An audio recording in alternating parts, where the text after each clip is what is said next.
En hier's waar al die magic gebeur. Die meeste mense kies 'n vrug en stiek met hom, soos waterlemoen, lychee, appel, kiwi of kumquat. So kies maar slim hoor. Great, niks krisis soos 'n vrug te slaai nie. Verder is die proses redelik eenvoudig. Jy kom in, word geweeg, daarna koppel een van die susters jou na die dialyse masjien en voilà, 5 ure van serious bench. Daar's natuurlik 'n paar wat boek lees of slaap ook. Dankie dokter, maar ons albei weet hier is nie hartebos vakansie nie. Wat's my timeline? Jy het nierversaking, Leandre. Ek weet. Wat teen veroorsaak was deur erge druk, stres of selfs trauma, I know. 1 tot 2 maande. En dan's ek sorted.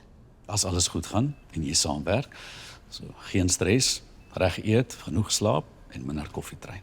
Wanneer kry ek my fistula? Ek kan sien sy is jou appel. Net 100 keer slimmer.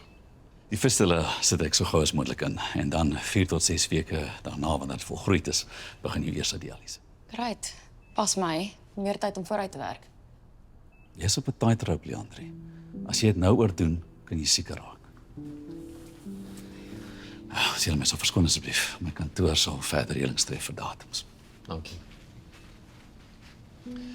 Erika, ekskuus. Dis my dogter Leandri. Leandri, dis Erika, die hospitaalsmaatskaplike werker. Hallo. Doen ons drukkies? Ja, Wil jy sommer gereeld hier sien, so as jy enigiets nodig het, sê maar net.